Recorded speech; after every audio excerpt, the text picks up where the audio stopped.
Hello, I'm Michael Boyanger, and I'm going to do just one more video on my upcoming book. Should be released in a few weeks. Moonshot, the Gus Wagner story.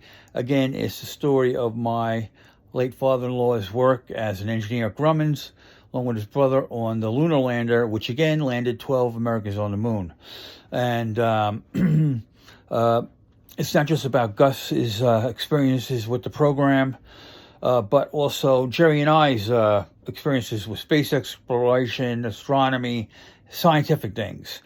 And in our neighborhood, we belong to the Amateur Astronomers Association, and I even took their special astronomy course, which was terrific.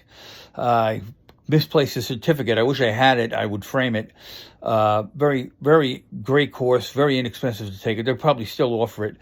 But we did a lot of other things with the association, and our chapter president, our chapter leader, Bob, in Brooklyn Heights, we used to view in Cadman Plaza, and believe it or not, you're able to see quite a bit there, but despite the light pollution in the city.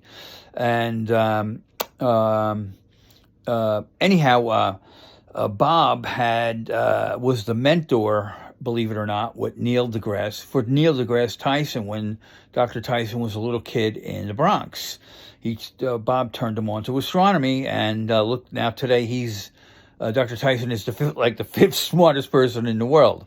And but anyhow, he's a regular guy, and occasionally he would just, without announcement, just drop into our meetings, just wander up into the park and hang out with us. He was quite accessible, easy to talk to, quite nice guy. And the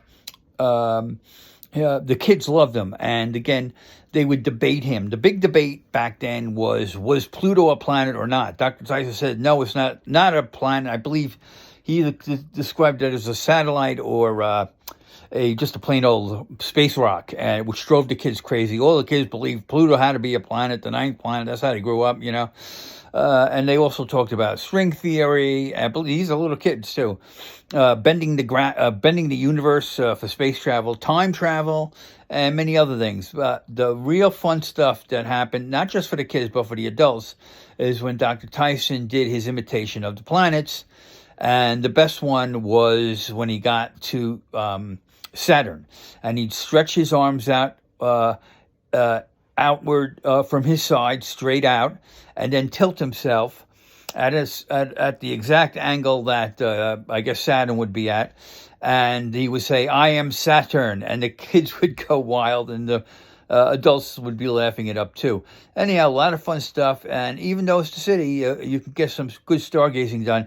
Not like going into the Catskills or Adirondacks, where there's very low light pollution, and you can clearly see the Milky Way. The stars are very bright, and it's usually you're at a campground, and you can go to the campground field, and just once you're out of the woods, there's the sky lit up like you wouldn't believe.